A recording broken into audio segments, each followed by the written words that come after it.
lifestyle. Sports cards and we live now. Jeremy Lee in the building and every guest that you ever needed. Sports cards after hours keep the hobby heated. Updates, hobby talk like you never seen it. Sports cards live and none could ever beat it. Sports cards is a lifestyle. Sports cards and we live now.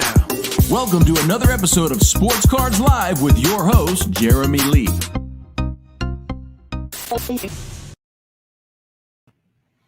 All right, everybody. Welcome back to Sports Cards Live. We had a week off last week, but we are going to get to it tonight. Welcome. This is episode 108 of Sports Cards Live. It is Saturday, August the 7th, 2021. My name is Jeremy Lee, still the same name. So listen, I was at the National last week. We did not have any episodes, but I do want to thank 2 Saturdays ago. Our guest was Dr. James Beckett. We had a great episode with Dr. Beckett. And then I also want to thank Filmington for joining on The Late Show. Thank you to both of you. Great episodes. Tonight on After Hours, when we are done with Brian Gray, we're going to come back live with Card Ladder co-founders Chris McGill and Josh Johnson. That's going to be a great episode as well. Shout outs for the evening, everybody. We have now passed 3,300 subscribers. What a milestone. Thank you, everyone, for your continued support and encouragement. I greatly appreciate it. I also want to thank the loyal podcast listeners. Appreciate you guys very much. If you get a chance, catch a live version sometime. I hope you will enjoy that. I want to shout out the Big Three Hockey on Instagram. Great supporters of the channel. Give them a follow on Instagram. They showcase some fine cards and even let me hold a Pokemon Illustrator at the National worth apparently like $1 million. I got to hold that in my hands. That was kind of neat. I also want to shout out the Wisconsin Dells shows, the Wiz Dells shows, guys. This show is coming up August 20, 21, and 22 in Wisconsin Dells, Wisconsin. Check it out if you're in the area or you're going to travel to there. I hope you have a great time. I hope to get there one of these months soon, for sure. At an upcoming show. I also want a final shout out, guys. I want to shout out everyone that I got to meet at the National. What an honor it was. Everyone who came to me at my section or my little spot and said hello. Everyone that I chased down and said hello to. It was just really awesome to meet everybody in person. That we'd had the chance to communicate and meet through the show over the past year and a half. So shout out to each and every person I met. I swear each and every interaction was very meaningful for me and just so great to meet everybody. So thanks everybody for that. And for the record, the question I got asked the most at the show was, how tall am I? For the record, everybody, I'm 6'5.5". That is my height. No taller, no shorter. All right. And as always, let me remind you, your comments, your questions are in play. We got Brian Gray. We got some topics to talk about, but bring your questions. He's got a mind for this hobby. And, whether you agree or disagree with how he sees things unfolding, he's always interesting. Let's bring him out. There he is. BG, welcome back. How you doing tonight? Oh, man, I'm having fun. Woo! Ready to roll. Ready to roll. All right, man. So listen. We were at the National together. It was kind of cool. I was at the Iconic Auctions booth right next to the Leaf Trading Cards booth. So I got to see every time I left the booth, say hello. And I got to tell you, man, like every time I walked by, you were sitting at your table, looked like a professor. You had your laptop, you had your glasses on, your calculator. And either, there was at least one person there sitting down across from you. You were doing business, you were buying cards. And oftentimes there was a lineup of people waiting to talk to you, to sell cards to you. Just briefly, before we go to comments and welcome everybody here tonight, how was it kind of, what was the overall buying experience feeling for you like at this show? It was more fun than it's been recently, I'll tell you, because the biggest thing is until this show pretty much, buying from the public had been really hard because they wanted 90% of eBay comps. And, we've all gotten tired of hearing about comps this, comps that, whatever. But, people wanted 90% until this show. And suddenly there were deals at 65 to 80%, whatever it was. Like the levels had gotten real. And it really felt good to be able to you pull 50 cards out of a guy's briefcase and you buy it all. You don't have to put half of them back because, I'm in that one at 1,200. You only pay 9 because it's 1,000 on eBay. We really were buying a lot of cards. And I fell short of my goal. Our goal was to spend $1 million. I think we spent somewhere in the 8s. 840, 860, something like that. The most we'd ever spent at a show was 330. So we blew it away by a mile. Wow. And honestly, I had a kidney stone during the show. And if I didn't, I would have spent $1.5 million. Because I honestly had to go back to the room and sleep and all kinds of different stuff, So if it weren't for craziness I couldn't control, we would have blown past our goal because there were plenty of cards. I didn't walk the floor. Everything I bought at my booth, if you can believe it. Well, I saw there were people lined up to deal with you. So 7 people deep at some points. Yeah, I noticed. They waited like an hour. We had people wait an hour to an hour and a half to sell us stuff. There's like a whole room full of people and millions of dollars, but they waited an hour and a half to sell it to us. That means something. Well, we love it. But the reason is because you're fair. I've sold to you over the years several times. You're fair to deal with. You pay fair, and you're pretty straight up with what it is you're trying to do and what you can pay. So, okay, before we get into what you bought, I mean, it's interesting to know that you spent over 800 grand. That's a big number in a weekend. But let's go to the comments. Let's see who's here. Let's welcome everybody back. It's been really 2 weeks. I did do a sort of impromptu live stream earlier today just to talk about my personal experience at the National, because I want to focus on you tonight and the card ladder fellas later on. But first of all, we got Ian Undercover was here early. Good evening, Ian. Baseball card collector. Welcome to the show. We got MMA. Rocco's back, says good evening. Nothing better than a hot August night than Sports Cards Live to cool things off as we go leafing through the hobby with Jeremy Wright. Welcome to the show, Rocco Rosado. DR, good evening. I blinded him with refractors. Don't know who that is, but welcome to the show. B. Roy, good evening to you. Great to have you. Dennis Lescombe is back. Pete Nays, good evening. Facebook user, good evening. Jeremy Pringle is back. Mike Wick is back. Lots of people here. Mike Ham. Mike, thank you so much for the Patrick Kane card. I appreciate it. Now that you remind me, I remember it was you, bro. Great to have you back, buddy. Kyle Schneider, good evening. Baseball collector still here. Victor, good evening to you. 1 Million Cubs Project. Great meeting you. Yeah, great meeting you and everybody else. First time watching live. Great to have you, man. Thank you for joining. Troy, what is happening? Great to have you. Lee Haskins, going to be fun hearing your thoughts on National. Yeah. Kyle Schneider was there. Good evening, Kyle. Terry's back. Good evening, Terry. I can't wait to hear what Brian. But yeah, Brian, we're going to have to hear a bit about what you picked up. We got Lucky K in the house. Good evening to you. Michael Corbley, good evening to you. Holy moly, we got a lot of people here tonight. One for the task. How are you doing? GB Rainbow says hi to BG. David Owens is here. We got David Owens. We got DR, just a half inch shorter than Jordan. That's right, just a half inch. Kyle Schneider says, what's poppin'? BG Slabstrong is here. Wow, we got everybody here tonight, guys. I don't know how much longer. We got Toa in the house. Toa's here as always. Kyle Schneider, Mike Wick. What is happening, man? Georgetown Village. Chad Shipper was at the National. Great to see you, Chad. Tyler is here. Good evening to you. B-Rad is here. Pete Nays wants to really know if there was a lot of younger generation of the National. Looked like there was some excitement there. Let's stop right there, BG. I'll go first. You go second. To Pete's question, I could not believe how many young people there were. And by young people, I mean like 8 to 20. 8 to 20 years old. The room was packed with youngsters. It was really, really great to see. And I think it'll alleviate a lot of the concerns that people have had over the last year that there aren't many young people in the hobby. Brian, what do you think? Oh, 100%. And it's not just that they were there. They had money. And some of them didn't. Some of them are new to the hobby. But there was plenty of money with young people. And when I went through briefcases, young kids are carrying around. I mean, I remember when I was 16, I had like 20 count lots of like Bird Magics and stuff like that. And I thought I was a big deal. But these kids are whipping out like, I was like, what do you want for this? 22.5K, 7.5K. I'm like, dude, I mean, you got more money in that briefcase than I made my first 3 years in the hobby from 1989 to 1991, you know? Right. And it's like, it's amazing. And so like, it wasn't just the presence of kids. It's the level of activity. It really is a mental reset. We forget how much money is floating in this business. And we think, oh, things are dropping in price, whatever. But like, the amount of moving is crazy. Yeah, and you know, if you there's been a lot of talk in hobby content since last weekend when the show ended about all the off-site activity at the hotel lobbies. Lowe's Hotel is I think that's going to go down now as probably the greatest trade night pop-up card show of all time. Maybe, you know, I mean, we have formal trade nights. I'm talking about an informal. We had the Card Collector 2 trade night on Thursday night.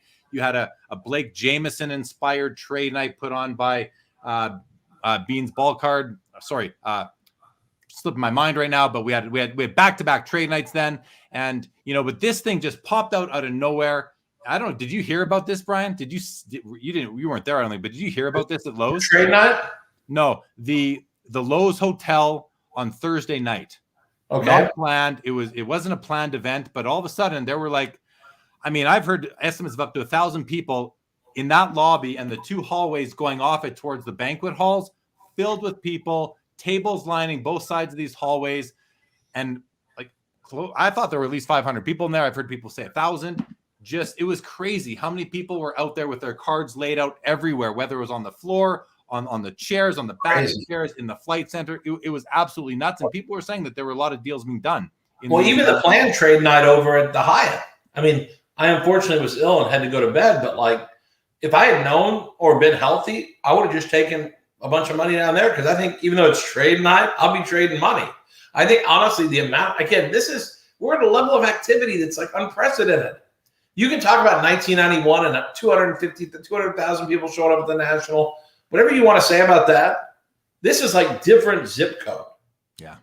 This is a different world. And like the past is over. Like we're in a new era of collecting in the business and investing and whatever you want to do here. I mean, this is just proof positive. It is insane. It was insane. It was insane. The amount of young people there, it blew my mind. And I was really happy because I always felt like there were more young people in the hobby than the narrative was kind of telling us, but I wasn't expecting that many. And it was Beantown Collectibles that promoted and held the Blake Jameson trade night on Thursday night. That was at the same hotel after the Card Collector 2, which I also missed. I was at it in 2019. I missed it this time. I had other events to attend, unfortunately, or fortunately, but and I heard that was over 2,000 people in 2019. I think it was supposed to be around 11 or 1,200. So the thing about the National now, everybody, is that it's not just the show at the Stevens Center itself. It's all the ancillary activities going on around it. And it's not things that are necessarily by invitation. There are these pop-up trade nights and card shows that were very, very popular. All right, let's keep running through here. Jeff McMahon, good evening to you. The Collector, Eric's here. We got Steve Foley from Florida. Good evening to you. Mike, Absolute Authentics, my 1-year anniversary watching SCL and seeing BG live for the first time. Awesome. 1 year. Crazy. Great to have you as always. Ed Garris, love all the Leaf baseball products. Chris Sumter, good evening to you. Mike Wick, I'm sure I speak for everyone when I ask, what were some of your biggest single purchases in that $800,000 buying spree?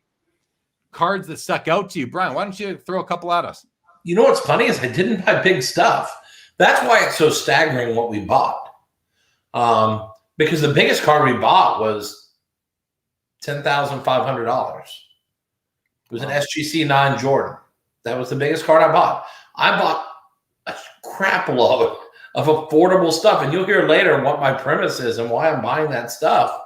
But like, yes, I know everyone's buying these big nosebleed whatevers.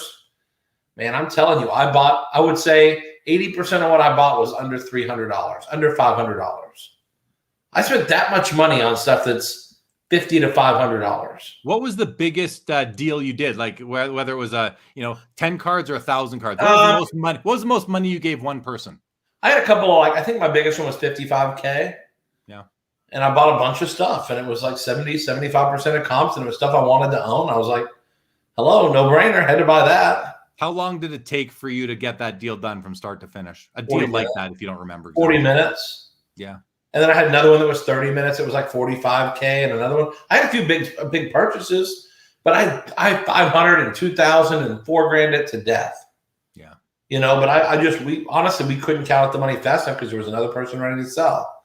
And again, when people beg you to give them money for stuff that's worth more than you're paying for it, and I believe all these assets are undervalued, yeah, come to Papa, let's do it. I'm ready to play. Well, you do a good. You're a good buyer, man. Like I said earlier, I've sold to you at card shows for probably 10 years now, and it's always a quick and easy deal with you. All right, Colin Murray, good evening to you. Josh McGaddy, G-Ned, what's happening? He says, what cards were the most liquid? I heard soccer. Can you speak to that, Brian? What cards were the most liquid at the show? I mean, honestly, I didn't sell anything, so I really can't speak to what people were buying off of tables. I can tell you the stuff that I was buying was all rookie-driven stuff. I bought very little, Hall of Fame ink. I bought some Kobe's because there were some that were just too cheap to pass up. But, I mean, really, I just bought rookie product. I just think right now people were buying pretty much anything that was priced right. Because generally on dealer tables, things were not priced right. Things were generally too high. I tried to walk around. How do you know that if you weren't walking around? Well, before on Tuesday, I walked around a little bit before the kidney stone got worse. And I was walking around, and it struggled to buy anything. They have stuff priced at 500. The last comp was 320. And again, I just don't have the time or the energy to sit there and say, well, you take 265 or 270 for that when they have it priced at 520. Yeah, the last 300. Well, what I found, and I think it's a good point that I'm about to make, is that a lot of vendors, they might have done shows, they might have done Wisconsin Dells, they might have done Dallas, Philadelphia, Miami, all these different shows, and maybe just it's tough to reprice your cards every show, especially with such a volatile market. So I think a lot of people, my experience was that if they was overpriced, a lot of the vendors that you would talk to, they were willing to work with you based on recent comps. I know comps this, comps that, but it's kind of where things are at. And if you were to show them, most people that I talked to and the few deals that I did, they were more than willing to see what the market was at on that day. So I got some of that. But then I got other guys saying, "Oh no, I paid $3,000 for that." Yeah, that's going to happen. $1,200. I mean, I would just put that in your briefcase and not waste valuable case space at $3,000 because you ain't selling it. Yeah, fair enough. Yeah. All right, Peter Nays, it's awesome to hear that we have the young kids enjoying the hobby. Definitely. All right, Brent Gardner, ask Brian when CD is going to sign or when they're going to offer replacements. If Leaf has money to spend, they can compensate their loyal base waiting almost a year on redemptions. Redemptions suck.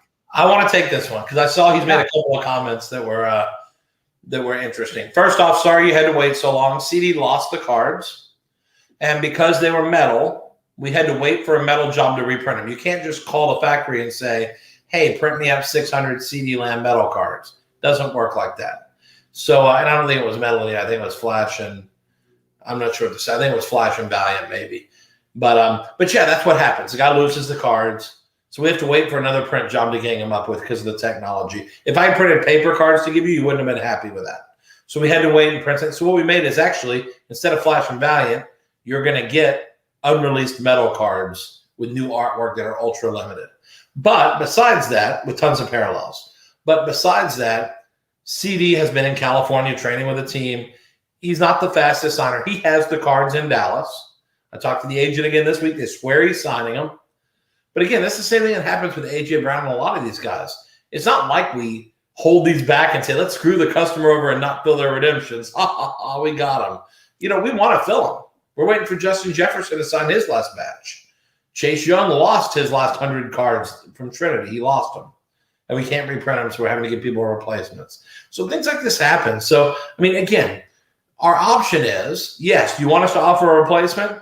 When my replacement offer is Najee Harris, are you happy with that? Because that's probably the replacement for CeeDee Lamb if I replace him. Yeah. I think most customers would rather wait just a little longer and get a guy that's going to end up being a top 10 receiver in the league and just be patient with it. And I know it sucks, but this guy's been waiting a year. Man, I don't know. Have you bought other companies' products? Because I've still got 4-year-old redemptions. And I honestly don't ask for replacements because it's just fun to see how long it takes to get them. It's not their fault either. Players don't care. And so it's our job, it's a consumer's job to ask. If you ask for a replacement, email me at brian@leaftradingcards.com, and I'll replace your CeeDee Lamb with a Najee Harris, who's brand new. He's going to be one of the top running backs in the league as a rookie. You're welcome to have that, but I think it's silly to trade that at this stage. You've waited a year. Give it another month. Yeah, it's just I hate it. Redemptions do suck, by the way. You're right. But they're part of the hobby, and so. Well, here's the other problem. If we don't put those, let's say we don't have his cards when the product packs out. So we say we're not going to do redemptions. We're just going to leave CD out. People would be pissed if we started leaving out some of the best players. In Flash football, if we had left Tua out last year, would people have been happy? No way. First off, it's false advertising if you put them on the sell sheet and you don't include the product or the redemption. And Topps did that with Topps Magic one year. They put Marino and Elway and a bunch of guys on the sell sheet and never made the cards. We're not going to do that. If we put them on the sell sheet, we're going to make a redemption. Otherwise, we're not pulling great players at the last second and saying, guess what? You're not getting CeeDee Lamb. Screw you. That's not fair. All right. Thanks for addressing that, Brent. Hope that answers your question. Chad Shipper, I stayed at Lowe's. It was insane in the lobby. Yeah, Michael Ham says at least 500 people. That's kind of what I'm thinking. Tim wants to know any idea when Leaf Pop Century is releasing, Brian? October, November, best checklist we've ever had. Michael Ham says best deals came at trade night. Also way easier to sell working off comps. Cash was flowing. Collector says, I think the difference now from the 90s is that there are investors and collectors. I mean, I think we had some of the same back in the 90s. I remember, but I think I get what you're saying. Brian Palmer, good evening. FOMO after missing the National. I don't blame you. I mean, if you weren't at the National, and this, I'm not being accusatory, but you should have FOMO. You missed out. Anyone who wasn't there missed out on a great time. As simple as that. Not just a great time. You may have missed out on a turning point in the hobby. Yeah. You may have missed the bottom, the new bottom. You may have missed it. Let's keep running through these. Collector, love to hear his biggest card was an SGC. Rob Not on purpose. It was just the best value. I normally don't buy SGC that much, but when a 9 SGC I could buy for 10.5 and a Beckett's 14 and a PSA is 20, I bought it under comps because someone, it was harder to sell. It was a little bit harder to sell SGC, and definitely, I saw no one buying HGA in some of the lower companies. Like when those cards came up, I flipped through them in the case. Didn't even look at them. I probably should have. I didn't see many SGCs or CSG cards in showcases, but I saw lots of PSA BGS and some SGCs as well, which I was happy. I picked up some SGC cards. I thought they looked great. Rob says he sold mostly football. I've heard that. Football, the quarterback class. So I think the 2018 quarterback classes. It was pretty hot this past week. Team says just saw the McDavid and Gretzky you had in the afternoon. Thank you very much. Dude. Great stuff. Thank you. I showed Brian before the show tonight. Thank you so much. Adventures with Troy. National showed vintage is not so rare, but that's nothing new. I mean, the National has been showing that for decades. So, but for people who had never been to the National before, it's actually interesting to me that so many people. I heard Dustin, the personal finance dad, say that too, which I just found it surprising that people thought vintage was rare. When if you've been going to, I guess if you've been going to card shows for many, many years, that high grade is obviously rare, but in general, there's lots of vintage. BG, what can you add? Any color to that premise? Well, the circulating amount of vintage that you can actually buy and sell is rare. In a world where who knows how many Prism Trae Youngs there are, in that world, go try to find 51 Bowman Mantles in any kind of reasonable, in any grade. How many were at the show? 15? 25? I mean, it is relatively rare still. But again, vintage is the customers for vintage are also more rare. There's less buyers for vintage than there are new cards. But I think it's plenty rare, and I'm starting to see a lot of value there again. I did buy a number of Jordan rookies, which is not really vintage, but I looked at a 51 Bowman Mantle. I really wanted to buy it. It was high grade, but it was like double the last comp. And I convinced myself to pay over comps, and I can't pay double. I don't have that kind of testicular fortitude. And so I had to pass, but I see value there. You're never going to lose money buying those assets if you buy them at market value for the most part, if you're willing to wait it out, take over the little bumps and bruises. Long term, that stuff's proven. It's 100%. Great. 100%. Joseph says, what is Brian doing with all the cards he bought at the National? Is it personal? Some of it's being used for repacks, but honestly, a lot of it was investment stuff here. I will tell you my Ronald Acuna PSA 10 stash is up over 1,700 now out of a population of 17,000. So I'm now at a 10% clip, which is that's a nice spot to be in. Yeah. But again, I'm ready to buy the whole pop at these levels. So stuff like that, if I bought it from you, you're not seeing that card until the market appreciates it again. But it just depends. Some of it was buyback and some of it was keepers. And I have to hide it because I don't want to tell people exactly what I want to buy. But I bought multiple copies of some of the cards that I really love that I think are too cheap here. What do you think of this one here? JG says, will SGC prices be similar to PSAs in the next few years? I say no, and that's something we talked about pre-show. Something we're going to talk about later is kind of where we're at in the marketplace. I think PSA stuff's ready to take another big move up. I think stuff's too cheap. Everything, almost everything. If a player doesn't bomb, I think it's all too cheap here.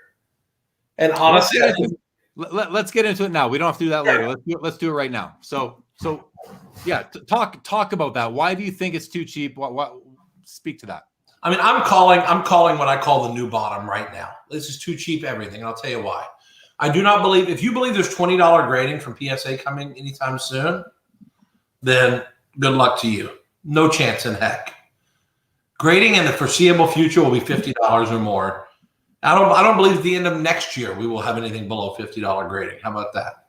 So for 2022 at PSA, I think you're talking 50 and up. And I'm not even sure they get to 50. But let's say they get down to 50.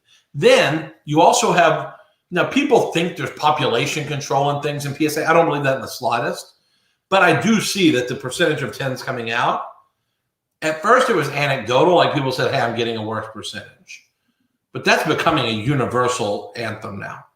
And I don't think it's population control. I think you have a ton of new graders who are conservative. Because think about it. When you start a new job, if you're a waiter, do you put 48 glasses of water on your tray at one time, or do you put like 10? Because you don't want to make a big mistake that might cost you your job, you know? And so I think it's the same kind of thing. I think there's a conservativeness for a new grader. And I think that's what might help explain some of the rash of 9s. Like everyone on these new cards is getting loads of 9s. I think that's a piece of it. So when you put these pieces together, excitement in the marketplace, massive amounts of money flowing in, PSA grading costs 50 next year maybe. Right now, 150 to 200. And then you add the fact that the grades are getting tougher and tougher for whatever reason. I don't even care what the reason is. You can almost throw darts at the dartboard. And if the player is not a bum, if the player doesn't become Bull who averages 3 points a 3 points a game or whatever, horrible, then you're probably fine. I'm telling you, if you buy John Morant PSA 10s at 200, to sell those at 200 right now, you're a moron. And I hate to even say it, but there's no reason in the world to sell that card. If you've ever watched the person play, he's not a bust. He's not a busto. It's a no-brainer. You can't sell cards for that. It's going to cost you 50 to grade it. You're going to get 40% 10s. It's silly.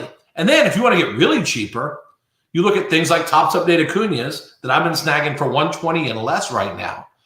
He's the best player in baseball when he's not crippled, which he's out right now, obviously. But when he plays, he's the best player in baseball. I mean, really, Trout remembers when he was as good as Acuña is now. Trout used to be that good. And I'm telling you, Acuña is that good. It's 120. It's going to cost you 50 to grade him. And you're going to get half 9s now, which are worth 50. So it's a no-brainer. And so I honestly think instead of these nosebleed cards everyone's chasing, my interest is in buying not only affordable PSA 10s of the best players in the game, Tatis pour 10s, flagship pour 10s, whatever it is, but I like high pop cards. That blows people's minds. They're like, why do you want to buy a card with such a high pop? And it's because people are dumb, because they think 18,000 is a high pop of the best player in baseball. That's not a high pop. Or Zion Williamson, one of the most exciting young players in the game. They think Prism at 18,000 is a terrible pop. And it's going to be 30,000 when PSA catches up. And that's still a low pop. The problem is we've been indoctrinated to think 50, 10, or 2 is a low pop. The fact is, pop is relative to the demand. If you have a J.K. Dobbins numbered to 10, and it's a pop 3 in a PSA 10, there's only 10 of them. So 3 is a lot when there's only 10 of the card. But when there's a gazillion Acuñas, relative, it makes sense. So to me, I love these cheap assets right now. I'm not chasing big cards. Okay, Brian, let me ask you this, because I've said it several times over the last year that, look at the Luka Prism Silver base card, PSA 10, whatever the pop is, 15,000. I've always said, there's more than 15,000 people that go watch a basketball game in Dallas and see him play that would love to own that. So I agree with you. I think there's more demand or potential demand for that card than there are cards available. But the retort I always get to that is, yeah, but how many of those people want to spend $1,000 to own that card? So speak to that a little bit. Well, and then yes, that's true. But there are a lot of people that don't go to the Mavericks game who want to own Luka Prism PSA 10s. They don't live in Dallas, and they don't want to waste $800 a seat to watch a mediocre team, a barely playoff team, whatever, So, I mean, some people are just smart and don't want to waste the money on the game. But with that being said, for me, what that leaves out of the equation, my retort then is, what about the dummies like me who want to own 4,000 Acuñas or 10,000 Acuñas of the 17,000? So you're not pricing in guys that want to stash and hoard up massive amounts of them because it's so obscenely wrongly priced that they just believe with everything they own. They'll put all their money they own into it. And there's not many guys that dumb, but I'm probably one of them. But what do you think? Like, so why does somebody need 1,000 of these? Even yourself, why do you need 1,000 Acuñas? Are you the end user, or is the plan to eventually dispose of these to final end user and collectors? Like, obviously, you don't want to die with 1,000 of these things. It doesn't really matter. It was 224 months ago, and the guy was playing great. Now he got hurt, but it would come down before he got hurt. So what we have right now is we have people overreact, and in January they overreacted to the upside, no doubt. Some of the prices cards hit were just stupid. But when people overreact, they overreact both directions. Yeah. And so you've got to realize that people overreact on the way up and they overreact on the way down. And if you don't believe me, you turn on the stock market, you see it every day. Yeah. One day they all love a stock. Then one analyst downgrades it, they all hate the stock. And then the next day they all love the stock again. Robinhood stock couldn't even place all the shares. And the share, I think, traded 10, 15% below IPO price for the first 3 days. Now it's up 50% 4 days later.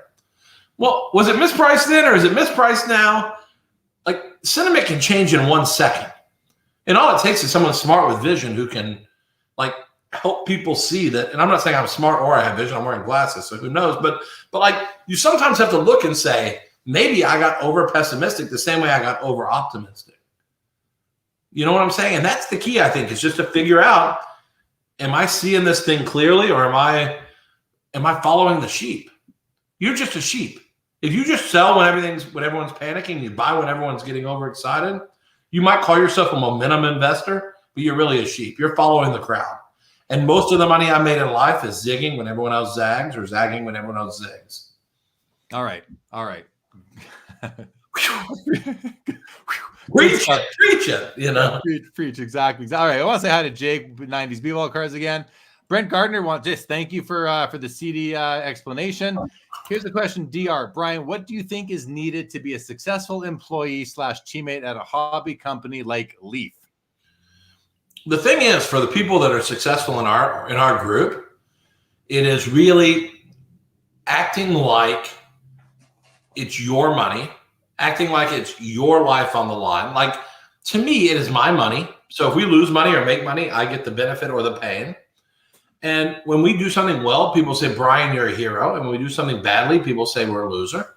You know, I'm a loser. And Brian's this. He's a huckster. He's a used car salesman. I think I heard someone say in the chat there. You know, don't buy that car. I'm not telling you to buy it. I'll buy it, and you can just watch it as I drive it around.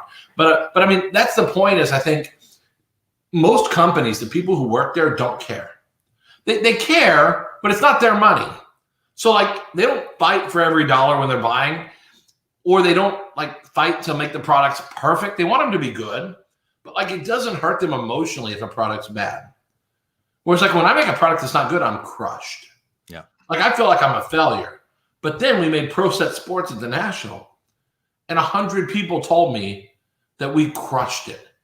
They said, you're amazing. And I said, it's not me, it's Greg Cohn. Greg was amazing. He made this. It was my idea, but he did it. He executed it perfectly, I think.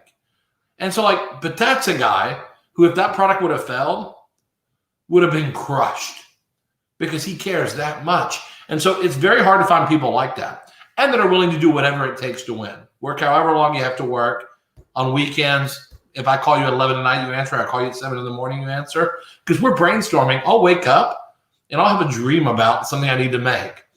Or I'll be in the shower and I'll be thinking, why don't I do this? So the minute I get out of the shower, before I even get dressed, which is a scary sight, I call Greg and say, hey, Greg, what do you think of this? Or Adam, I say, what do you think of this idea? I just came up with it in the shower. Are you that committed? And that's what's hard to find. And I think most companies, they have good employees. I think there's great guys at every company. I just don't know if they live and breathe it, and it's the most important thing to them. I think it's like number 4 to 5 on the list, which is good too. Everyone has their priorities. But my team generally live and breathe what we do. And a Leaf victory is a personal victory for them. And a Leaf defeat is a serious personal defeat for them. That's good to hear. That's good to hear that they feel that way. Okay, let's keep on going. Lots of comments here. There's a couple doozies in here too. Toa Hang says, consider that if PSA doesn't have a lower cost grading, it will eliminate a large portion of the hobby, which will then go to SGC. Most people do not have the money to buy or grade high end. What do you think of that, Brian? You know what I say? There's a lot of apartments all over the place because the price of housing is so high. But doesn't mean houses are not the place to be. It just means that people who are very budget conscious go a different direction. I'm telling you, because I do know a lot of guys about a lot of stuff at the National, and I did buy some SGC. I probably spent $30,000 on SGC out of 850. And it wasn't for a lack of people bringing it, but like the value proposition is not as strong right now. Maybe that will improve. I think there's still things they can do to improve what they're doing. But I think right now the customer mind is so ingrained in PSA and then to a lesser extent BGS. I just think it's going to be a hard hurdle to cross. The same way BGS, it's a challenge to take on PSA. They're the king. And being number 2 ain't a bad place to be. But if you're number 3, 4, 5, 6, trust me, I have Leaf. You think I'm going to hurdle over Panini? I don't even have that aspiration. My aspiration isn't to hurdle over Topps. I'm okay being number 3, 4, 5. Because you know what? I can do a lot of good stuff from there. And so sometimes be happy where you're at and really take advantage of the fact that you're not the guy with your target on the back from everyone. Yeah. That's a big advantage. It's a good point. It's a good point. SGC or any of the other not any of the upstarts don't need to strive to be PSA. They just need a piece of the pie that helps them run their business and allows them to have a profitable company. Okay, I like this. Criminal Mind says this guy sounds like a used car salesman. Well, here's the best part. What I'm talking about, I'm not selling you. I'm buying from you. Yeah, exactly. So next time you go into a car dealership and you say, "What do you got to used cars?" No, I don't want to sell you anything. Just sell me your car. If you don't believe that when he's trying to buy from you, then I don't know what to say. I don't want to sell you any cards that are slammed and graded. How about that? Hey, you know how it goes in here, BG. We have 90, I'll say 98% smart comments in this room. He's too passionate. I'm too passionate. You're too passionate. Troy says, I have no problem with SGC slabs in my PC yet. Neither do I. TW wants to know what I think about card ladders data. That's the next episode, TW. So stick around. We'll start that one in about an hour and 20 minutes. Is that an amber ale, BG? Iced tea. Iced tea. Oh, Greg says, yeah, let's have a reminder. We got over 170 people in here right now, guys. Hit the thumbs up if you are not. Oh, I forgot to welcome everybody too. If you're new to the show, if you're new to Sports Cards Live, welcome to the show. Please hit the subscribe button in YouTube. Give a thumbs up on the video. What else do YouTubers comment below? All these things. Much appreciated. But thank you, Greg, for the reminder. I didn't realize someone put it up above as well. So thank you to those guys. Criminal Mind says, sure, buddy. What about the fact that all these cards are being printed like crazy? What's rarer? 83 Topps Win or Prism Luca? If you answered 83 Topps Win, you're out of your mind. Not even close. So any of this stuff that and again, in high grade, they're worth a lot of money. So you've got to shift your perspective here. Us running the presses today is like the press is breaking down for half a year in 1990. It's not even close. So again, it's a mental reset, and it's very hard to get your arms around because every table at the National had a stack of these same guys every table. But I mean, again, I think you have to think about the global demand and the overall interest in these assets and think relative. 83 Topps Win has had 30 years to get distributed. Let's give Prism another 2 or 3 before we panic about it not being widely distributed yet. All right, let's keep moving. Filmington says, he quotes, things are never as good as they seem, and as they are never as bad as they seem. Rudy from Alpha Investments. Probably true. I mean, it speaks to what you were saying about you're overreacting on the upside. The hobby's overreacting on the upside, and it's overreacting on the downside.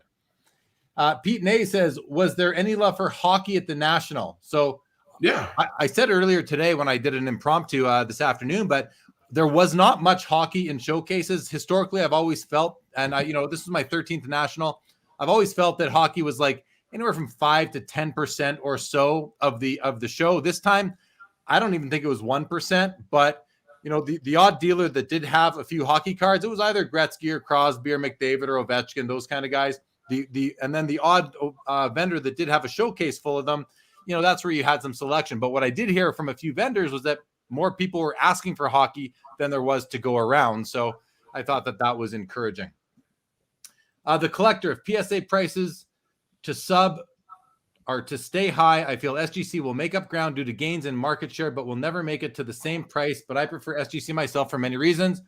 Nothing wrong with the preference, but I will say this. There's nothing wrong with rooting for the underdog, but he's an underdog for a reason. And if you bet the underdog every time, you're going to go broke. Ask anyone who hangs at the dog track and is desperate. They'll tell you the underdog doesn't win enough to pay the bills. So you can bet on an underdog. And honestly, for a PC, I don't care. Honestly, I like CSG a little bit, even though I know people don't like the label. I actually kind of like it a little bit too. But I actually believe the best value is Beckett because it's priced correctly compared to PSA. But the market, people collect what they want to collect. So PSA is one, Beckett's two, and then the rest are all fighting for the rest. But I do find a lot of value in BGS long term. I think they're priced very attractively for being one of the top two companies. I like the value proposition. Yeah. What do you think about, there's some new grading companies that I've learned about in the last little bit, like 4 or 5 of them. One of them is called Transparent Grading Team, which is looking to be transparent about why they're grading a card the way they are. Whereas people say the PSA, you have no idea why you get the grade that you get, and there's no way to find out. You just don't get that information. And Nat Turner said, well, to add that would be too expensive, which I think makes some sense because it would just take more time and more resources. But then you have Beckett, which has the subgrades. Now, someone has said to me, well, that's transparency. And I said, well, it's not really transparency because you still don't know why you're getting those subgrades. So what are your thoughts on the transparency of grading, Brian? I mean, listen, I admire the fact that Beckett's done subgrades and CSG does that also. And I do think it helps the collector. And honestly, I mean, if I ran one of those companies, would I do subgrades? I probably wouldn't. Because honestly, I think you could improve turnaround time and some of the things if you didn't. But I understand doing it. And I think the collector is really rewarded when they use BGS with subgrades or CSG. I think the subgrades are a reward for collectors. It gives you so much more insight and so much more accountability than just throwing a 9 on a slab. Now, with that being said, it has to be priced. I think they should raise prices on subgraded cards even more because that requires 3 or 4 times the amount of time to grade. That you can look at a card and in 1 second you say the worst element is centering. Because when you're grading a card with BGS, if you don't use subs, it's pretty easy. You look and say, what's the worst element?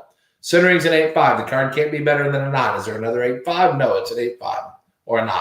It's very easy to grade with no subs. But when you have to go through and say, okay, centering, 9. Okay, edges, 9.5. Okay, you're talking about a way longer process. And so honestly, I think if I was Beckett, I'd raise the price on subgrades because they're doing an incredible service by sharing that with the customer.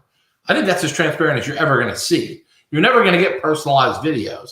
Although at the prices PSA charges, when you're paying $5,000 to grade a $100,000 card, you probably should get a video of resident like looking at the card and explaining to you why it got what it got. Yeah. But I mean, again, let's don't get crazy here. They got plenty of demand. They don't need my crazy ideas. Willie T brings up a great point. He says, Brian, you need to buy Jeremy a Leaf shirt to wear when you're the guest. Because I'm wearing an Upper Deck shirt and you're from Leaf. So what do you have to say about that? Like I said earlier, it's okay to root for an underdog. And Jeremy obviously is. No, it's okay. Listen, it's all good. I love people who, buy what you like, collect what you like, wear what you like. I'm never going to criticize what you buy. If you like SGC because you love the tuxedo holder, buy it. It's fine. If you want to wear an Upper Deck shirt, even though we're a better company than they are now, fine. Go do that. That's super.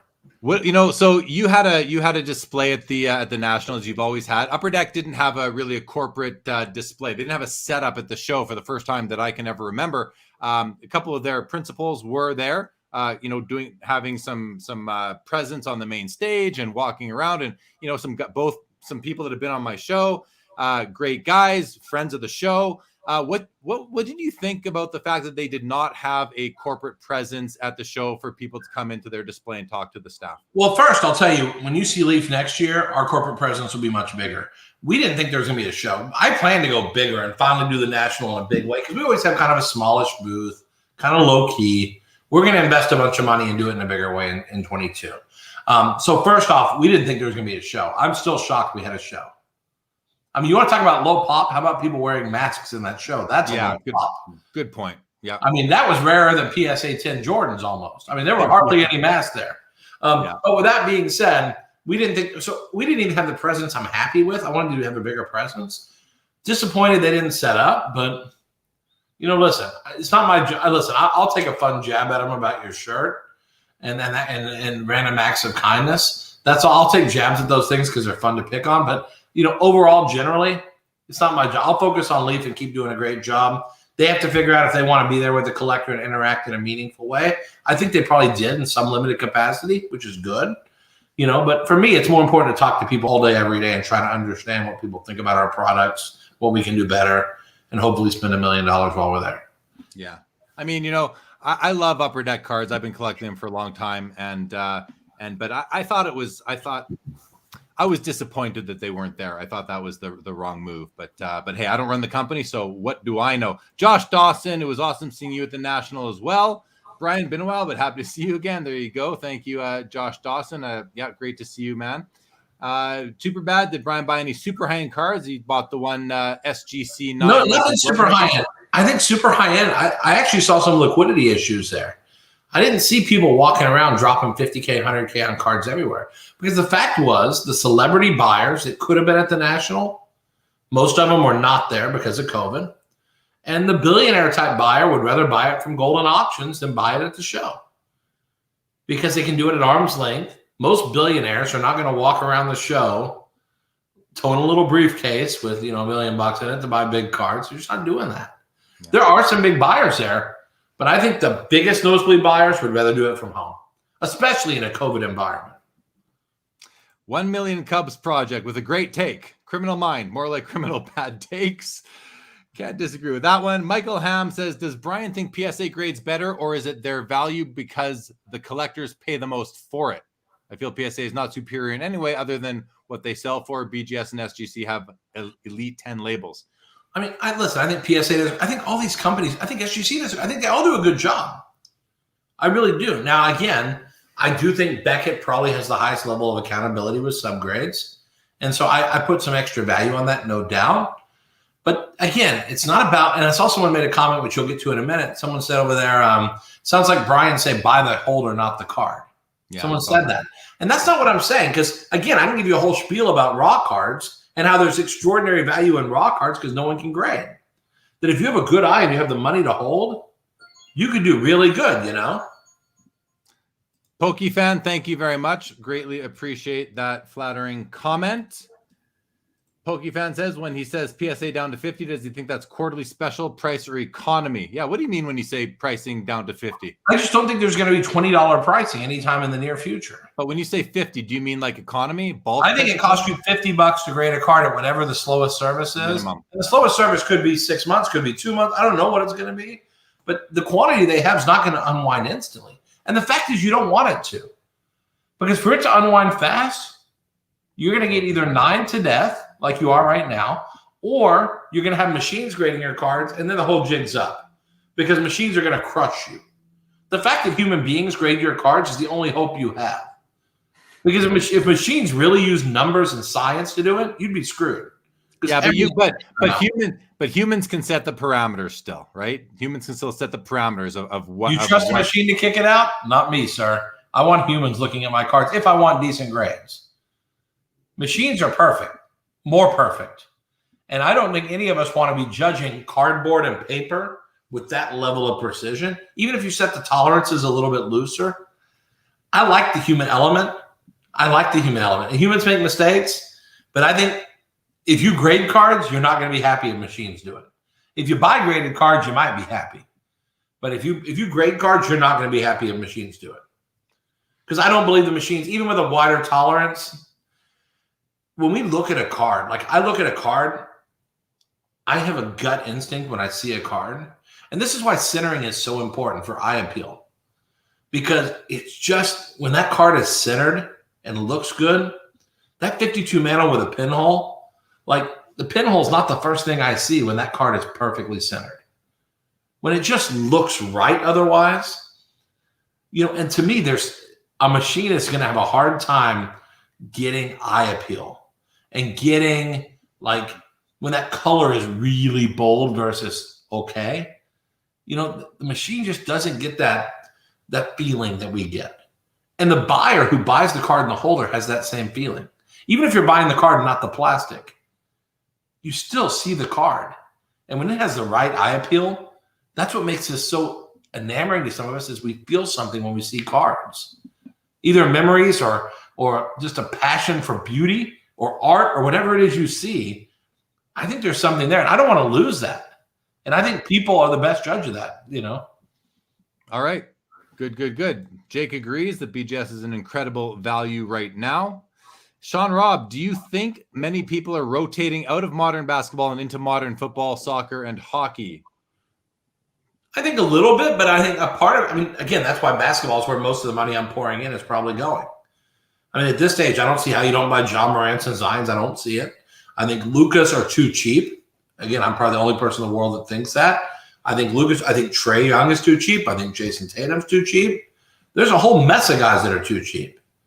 You know, and then if you want to go back and buy vintage, 86, 87 is now back to affordable pricing. You know, Jordan's maybe 300, but Barclays are 8 for a PSA 10, 8,000. I'd rather have 40 Barclays than one Jordan. Yeah. I'm an idiot, but I'd rather have 40 Barclays than one Jordan. And so there's a lot of value to be found in basketball. And the fact that people are rotating out, that's what you want to have happen. When things go on sale at the store, isn't that when you want to buy, or do you want to wait till they mark it up? Like, there's a chip shortage now, so cars are 15% higher. Do you really want to buy now, or would you like them to lower the price back down? Then you can buy them. If you believe in the thesis, buy them cheaper, right? I mean, makes total sense. All right, let's keep on going. Fire says, hey, Jeremy, met Brian at the show, didn't buy anything from me, but seemed to be a pretty fair guy. Yeah, I definitely agree with that. Filmington says, subgrades is equivalent to attribution and granularity. Great for consumer, especially for modern, where more granularity is needed, but it's not very scalable for graders with the additional time effort required. Makes sense to me. True. Makes sense. Deland wishes the PSA had a live fee, $10 to $20 a month fee for the grading floor. And so a question when your cards are being graded, you can tune in. So I don't really follow that one very well. That's okay. Any truth to the rumor that Top Spot discounted? What? That's a good one. What? I saw something about marijuana-laced cardboard, and I just don't think I've ever heard that before. Any truth to the rumor that Top Spot discounted marijuana-laced cardstock from Mexico in the 80s to produce the first Leaf cards? Brian, what can you say to that? I used to love Big Boy when I was a little kid, too. We had one down the street. It was pretty edible. Okay, Michael Hams talks about Transparent Grading. That is a company. They're called Transparent Grading Team. He says it's interesting because they're telling and showing you how they do something, and we're all wondering when everybody else does something that adds value. Yeah, what they're doing is they're actually showing you. You get a QR code on the back of the card. You scan it. It takes you to a pictures of your card with like little red circles and squares around all the flaws that they spotted, which I think is very transparent. So, but it's human. It's human. It's done by humans. So I think it's the best of both worlds, perhaps. Adventures with Troy. BG days. Does it take much longer to do subgrades and put on a slab? Is PSA not grade the same with centering corners? How difficult would it be to put it on a PSA label? Well, that's a whole that's more difficult than you'd think to actually change your whole setup to add subgrades onto the label, I believe. What do you think, Brian? But I think honestly, I think most PSA graders are like most Beckett graders, any of these companies. I think if you got rid of subs, and they probably do this at PSA and SGC, you look at a card and you know. And yes, you're not calculating each subgrade, but in your head, when you see that centering or you see that imperfection on the front of the card, you pretty much know where the card's going to grade, because even if you don't put subgrades, you're thinking, if that card's centered like a 6, how high can you really grade the card? Can you really make it an 8? I don't think so. If it's got 6 centering, it's a 6, 6, 5, or 7. That's kind of the wheelhouse, you know, in my head. So I think a grader can look at it and instantly know. Look at the centering, look at the edges, look at the corners. And they use that bottom baseline to easily assign a grade based on the strength of the other elements. And you can do that with a quick glance. You know, I don't know how long grading companies take looking at these cards. I don't want to speculate, but I think if they took 5 minutes a card, you would never get a single card back, and the price would be way higher than it is now. So it's probably less than that, but I think they can do it much faster. Subgrades are a beating, I think. I admire BGS for really taking a shot to stick with that and not give up on it. To Troy's comment, though, obviously, PSA certainly goes through a checklist of different attributes that they have to assess. So they are looking at all these subs, but they're just not putting them on the label and telling us about them. That is the hobby's biggest. I don't think they're assigning a sub to each. I think they just do a mental bing, bing, bing, bing, bing. And it's like there's a mental checklist, and they say that's an 8, that's a 9. That's could be for sure. Okay, I wanted to bring this one up. Michael Ham says a machine can grade corners, centering, and edges, but surface still has to be done by a person. I don't think a machine can do that. I think we're going to get there. I used to believe the same thing, but I think we're going to get there. Superbad says, why are the big sports card shows always located in the eastern part of the U.S.? And I'll say because that's where the people live who are organizing them. Simple as that. If anyone doesn't like where they are, start your own show. Well, it's also the origins of the hobby. The origins of the hobby was the East Coast. Yeah, and so that's where there's more collectors there because that was the origins of the hobby. There's lots of hobby activity in California, and we're seeing a lot of regional shows in California. Lots of content being covering those as well, for sure. Okay, let's see here. We got lots of comments. So I'm going to look to my notes for a moment, Brian. So, the National itself. We've heard your thoughts on that. What about the rest of the year? Like, what do you see coming from now till the end of the year in terms of, obviously the National reinvigorated a lot of people. I think it reinvigorated the hobby. Where do you see the next 4 months going? Yeah, listen, I can tell you, you've heard my used car salesman accused spiel about how I think we've seen the bottom now. But I think, honestly, what's exciting to me is there's so many opportunities. And I know when we talk about spending $800,000 at a show, like someone mentioned in the comments, like they can't relate to that. But the beauty of our hobby is there's ways to invest or collect with value in mind at every level. The fact is, you can buy raw prism with some guys for $4 or $5 that are decent cards. You can buy PSA 10 Tyler Harrows if you want to gamble. At $50, $60, that's probably a phenomenal gamble here. He's been left for dead. That's probably a phenomenal gamble. Yeah. But so that's a $50 card that easily could be $150, $175, $200. So you can 3x $50 the same way you can 3x $300. So the idea that you don't have to, and if you don't like slabs, you don't have to collect slabs. This is the best time ever to buy raw. Like for the first time, you can actually buy nice cards that have not been submitted for grading. Yeah, for the first time in years, because for the last 3 years, every card sitting in a showcase, it's been out for more than 2 weeks. That thing's been eyeballed to death, and if it was going to be graded, it probably would be. It's very hard to go pick PSA 10s and BGS 95s or better at a showcases raw. So if you're a collector or an investor, it's the best time ever to buy because there's now more things available to you than there were before. So I think it's exciting to know that prices have reset, come down off the highs. But the good news is you've now seen what's possible. You've now seen that an 89 Griffey PSA 10 can be $3,000 or $2,500. And you've seen that a BGS 95 Griffey can be $1,400. So look at where they are now and say, there's a value opportunity. And we've now seen what's possible. We're buying at the lower end of the 52-week range now. That's pretty interesting to me. So I think that stuff's all exciting, and it makes me bullish as heck. And again, I think the manufacturers are not overprinting new products. Yes, there's a lot of some Prism-based cards or top flagship, whatever. But as a whole, the amount of wax out there is not that crazy. The amount of production is not that crazy. And manufacturers really can't print much more because of autograph and game used restraints. All right. I'm bullish. You're bullish. I love it. All right. Michael Ham wants to thank us both for coming on, taking the tough questions. Appreciate that, Michael Ham. Toa Hang also appreciates the transparency and genuine discussion so far. Thank you, Toa Ham. Greatly appreciate that. TB12 wants to know, do you think Tom Brady is still a good buy, Brian? My favorite player. He's not cheap. I think there's probably better. Don't tell him because he's my favorite player, but I think there's probably better investments. He's probably watching, so you just he probably is. When he heard I was on, I'm sure him and Giselle are like snuggled up in bed watching. But I think realistically, I think he falls in that category we talked about earlier. If you buy Brady or Jordan or any other GOAT, long term you're going to be fine. It's just the price of poker is a lot higher. If you're a guy with a $50 budget, it's very hard to invest in Brady. It just is. It's like Berkshire stock. You can't even buy one share unless you have a certain amount to play with. So that's the challenge. And I think there are probably better buys, but he's safe money. You buy him, you're going to be fine. It'll just be like a slow growth stock, you know? Well, similar question here from PSA Slab Guy. What do you think of values on vintage football compared to vintage baseball? Different markets, but football seems cheap. It seems cheap, but the demand is less. And so you have to know that there's way less supply, but there's way less demand. I didn't see anyone walking. I mean, maybe there were people walking around the show looking for second, third, and fourth year Bart Stars graded. But there were a lot of people looking for 53, 54, 55 Mantles, and 53, 54, 55 Mays, and 56, 57 Koufaxes in high grade. You know, it seems like in baseball there's just so much more demand.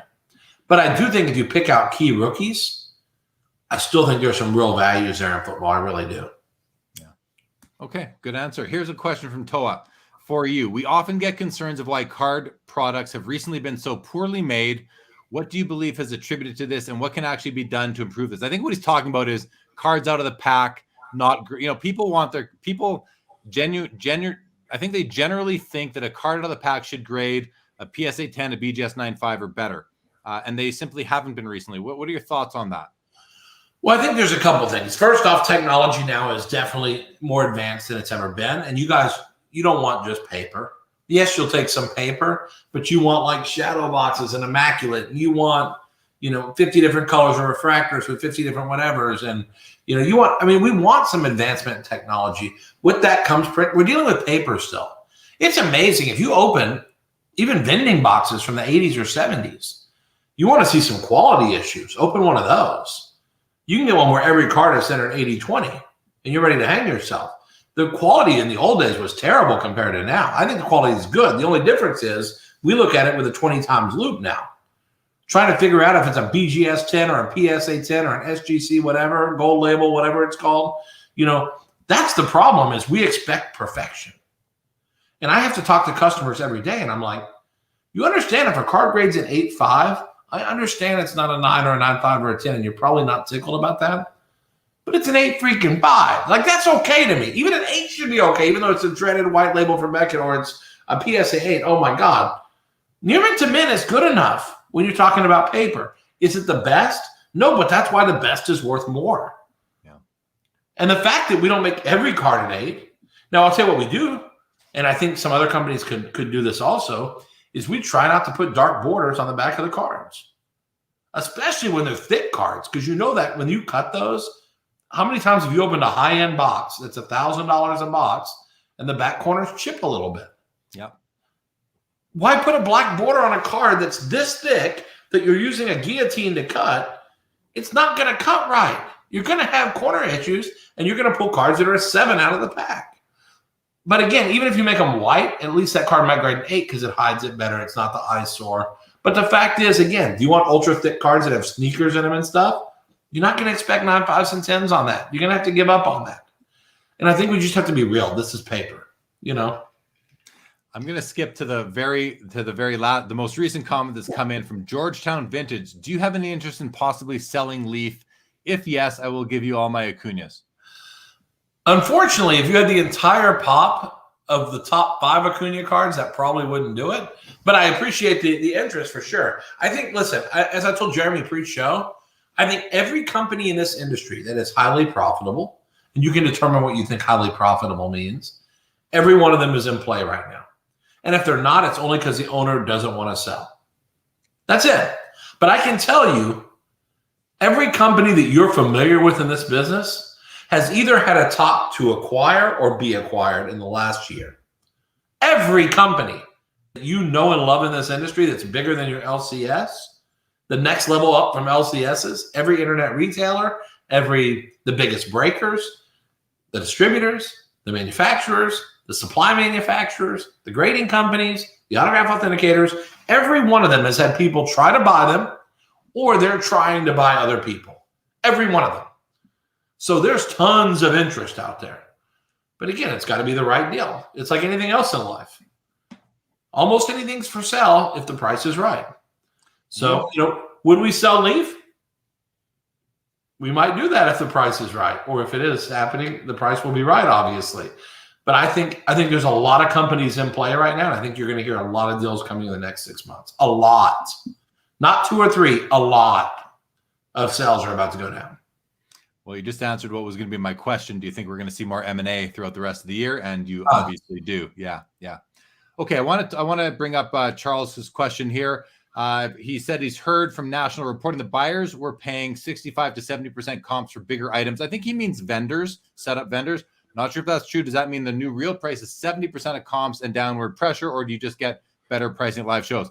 I think what you're hearing, Charles, is that vendors were paying 65 to 70, not the buyers walking the floor. Buyers pretty much pay comps, maybe a little bit less to make up for the eBay fees that sellers would pay, because people seem to think that everything is sold on eBay, which it's just not anymore. But in any event, vendors are always going to pay lower than comps because that's what they sell for. So it's I think you're talking about wholesale versus retail in there. So but I will say this: most of the great cards I saw at the show, nothing sold at 70%.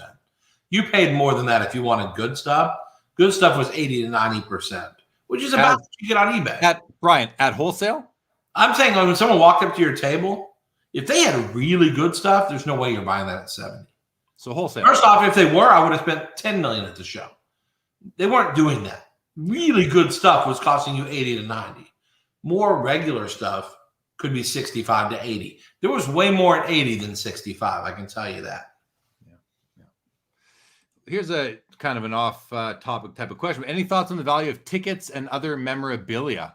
Sure. I mean, that's the beautiful thing about the business is that there's so many different things to collect, invest, whatever. And again, that goes to what I said earlier. I zig and zag mainly in the card space with an occasional foray in the autograph space. But guys like Darren Ravel have done really well speculating on tickets and things. That's an interesting place to be. And if you're willing to zag that far while everyone else is zigging in this more narrow range, you might be rewarded for it. You just have to know the liquidity of tickets is not like cards. You walk into the National, there's 6 guys that will buy them instead of 600. Let's go on. Here's a question. DR, what are your thoughts on the fractional movement? The entire stock market is based on fractional ownership. Now, I'm not a huge fan of it, but anytime an asset is too expensive for you to acquire, even the people who talk to us about the future of maybe investing in Leaf or buying Leaf, if they don't buy 100% of it, to some extent, they're doing fractional ownership. So even on big deals, there's elements of fractional ownership. So I don't have a problem with it fundamentally. I do think it has helped fuel some of the prices of nosebleed cards. And if that category had not come into the business, I think some of those ultra nosebleeds would probably be minor nosebleeds, they wouldn't be quite the same level of craziness. But hey, I love anything that allows people to enjoy investing, collecting, whatever it is they do, cards. And if that Luka logo man, 101 rookie, flawless, whatever it is, you're never going to own it. And if you think about it, when we make a back card of Babe Ruth, we're doing fractional ownership. We're allowing a collector, think about it. We're allowing a collector to have a piece of a Babe Ruth game used bat that he could not afford or would not be able to buy or doesn't know how to buy otherwise. So we're creating a way for people to do that. It makes total sense. When we make a print run of 25, we don't make one guy buy them all. It's 25 people own the print run. Yeah. So if you think about it in that kind of broad terms, it's not hard to fundamentally be okay with it. Makes sense. If you're okay with me cutting up a Babe Ruth bat, you can't have a problem with them letting people share ownership in a Luka. For real, it's more obscene that we cut a Ruth bat up. No doubt about it. That's obscene compared to fractional ownership. Yeah, no, makes sense. I have no issues with the fractional movement. I think it's a natural evolution of the hobby, and assets have been fractionalized for decades and decades. So it makes a lot of. And I worked in fractional ownership of land for 6 years in the early 2010s, and it was a very successful company. Michael Ham says that why is the print run on base such a secret for manufacturers? Why do you think they never tell us this? Well, first off, listen, I think there's some value to mystery, and I know me and Carvin Chung talk about this all the time. There's some value to people, even when things are truly rare, we don't tell the print run sometimes. And in Contenders, they always had short prints that you never knew the production of because there's value in the mystery of it sometimes. But everybody is freaking out because they think there's 30,000 Zion Prisms when everything's said and done in PSA 10. You think they're going to freak out if they think there's 500,000 Zion Prisms? Would Connor McDavid Young Guns be 2,500 in PSA 10 or 3,000 if you knew that they printed 1 million of them? Because they might have. Like, do you really want to know the print run of Young Gun McDavid's? You might not be as bullish on the card if you knew the print run, but some people can't. It's like the government has to not tell us everything. Like, there's certain things you don't need to know. You need to see what you need to decide for yourself if you believe that the print run is swallowable. And I understand the argument for knowing everything, but I don't think they don't tell you every item you buy at a grocery store, how many loaves of bread they made, or how many, they don't tell you everything. They'll tell you how many $100 bills they printed that year. These things they don't tell you these things. So Brian, you buy a lot of Acuñas. You're happy not knowing how many there are. You think you'd be buying less Acuñas if you knew how many they printed? I wouldn't, because I think people are, personally, I think when people get hung up on these print runs, to me, it's a lack of vision. And it's okay. I could be wrong, but I think it's a lack of vision when you make judgments based on a very narrow set of facts without thinking about, like, there's so many components to logic. Like, what's the demand? What is the demand like overseas? How many people want to hoard big positions? If it's a J.K. Dobbins Prism, I don't think that many people are buying up hundreds of them.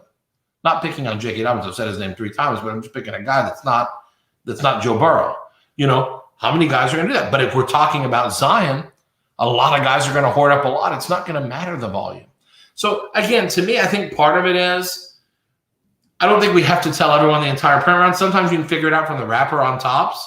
You can figure out how many of each card were printed. Good for you. I think long term, if you knew how many Young Gun McDavids there were, the whole Young Gun thing would be blown up. Yeah. Because the amount of Young Guns printed is staggering. The amount of flagship tops is pretty high. There's big numbers, but I still argue that demand is higher, and the proof is McDavid Young Guns. They trade for a premium price despite the fact there's probably 500,000 or more of them. They still trade at premium prices. 500,000? Who cares? There's at least 500,000 of that card. At least. Come on. Wager? Can you get Upper Deck to tell us? No, they will not tell us. I'll put 50 grand on over 500,000. We'll never find out. You think about how many different SKUs they made, but it doesn't matter, because even that number that sounds so obscene, it's still a very desirable card that people want. And that's why you got to quit thinking everyone's got to quit thinking like these numbers are so absolute. 10,000 is too much. Brian, hold on.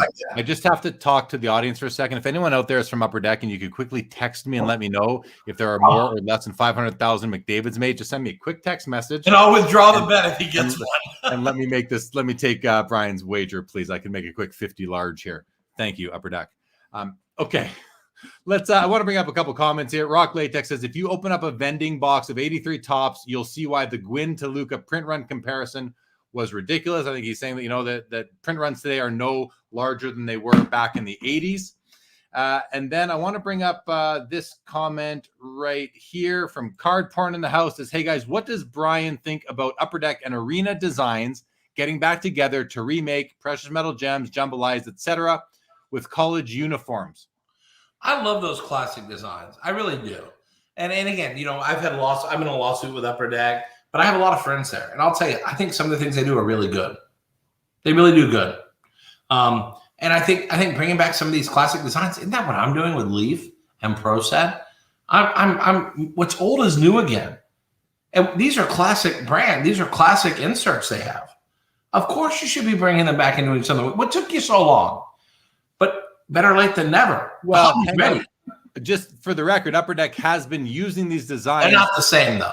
Well, they were pretty good. I mean, I collect a lot of them. I like a lot of them personally. But that said, bringing back Jean McLeod from Arena Designs to work with Upper Deck on new designs and reinvigorating the old ones again in her style, I think that's really what the question is. And I think it's great. As far as being college uniforms, I've already heard people say that this is becoming about the designer more than just the uniform. People want Jean McLeod cards. So the fact that she's there, we've never seen something like that before. No one ever cared who the designer was behind the card, Brian, until Arena Designs came out, a couple of years ago. So I think it's awesome. And as a hockey collector, I collect everything, as I've always said, but I do collect hockey quite a bit. I think we're the luckiest pool of collectors right now to have the greatest all-time sports card designer back in the fold. I don't know if it's the greatest all-time sports designer. I will tell you that most of these things are mimicable. And they've been mimicking it for years pretty well, like you just said, pretty well. Yes, do people like the Tommy Hilfiger with Tommy in the tag? Or Oleg Cassini or whatever brand you like? I mean, pick your high-end brand? Sure. Can you make something look like Tiffany without it being Tiffany? Sure. But if you buy labels, go for it. I think that's awesome. But I think you can mimic those. And they've done a decent job mimicking them. And if they can make them even better, I love it. Anything that helps grow the category and makes people feel good about cards and reminds them of the old days, I'm supportive, whether it's Upper Deck, Panini, me, Topps, anybody. I love anything that helps grow the base by bringing back and evoking those memories. And if this does that, more power to it. All right. Very cool. Very cool. Kyle Brown, I could listen to Brian talk cards all day. Such a great perspective. Colin Murray wants to know, do you think are Kobe rookie cards going to rebound or sell now? I mean, it depends. I think if you're buying Chrome, as long as they're not turning into Incredible Hulk refractors, you're probably okay and they're not greening. If you're buying Finest, I think Finest is probably undervalued. Flagship Tops, I think there's a ton sitting at PSA. I think there's a lot. That was a card that started exploding when the final submissions were coming in. And I think there's a massive amount of Topps base Kobe's there. That card is still vulnerable, I think. But I think, again, he's not going to do anything anymore, and I'm not making jokes or anything, but his stuff is in the books. He's phenomenal. He still doesn't have the Jordan. I think he's a step below Jordan and LeBron in terms of when people talk GOATs. I think he's like GOAT minus versus them as GOATs. And that's still great. Being the third best is pretty good. But that's the question, really. I mean, yes, I think this stuff's very safe here. I like the levels. The only card I don't like is Topps base. I think that's a bad card to buy right now. It's been continually going down, and I don't see a floor for that in the near future. I think that can lose half its value from here pretty easy still. The fact that he's passed away and the way in which he did it kind of just adds to his legendary status, his iconicism, and cements him as somebody that people are always going to be emotional when it comes to Kobe because of the family he left behind and passing away with his daughter. And you see it in autographs with Heath Ledger and River Phoenix and James Dean and Marilyn Monroe, people who died too young. There's always this aura about it that's extraordinary. That makes it different. Special. He may be GOAT minus as far as on the court goes, but as far as the hobby goes, I mean, he's loved. He's almost universally loved. Yeah, not Jordan level. He's more loved. He's more loved than LeBron. Just LeBron is probably better. Yeah. Makes sense. Troy says so. PSA and Panini could merge. Well, they'd never merge. They're two completely different businesses, but they could come under the same common ownership group. But I think the word on the street is that A-Rod SPAC is going to acquire Panini. Those are the rumors going around that have been for quite some time right now.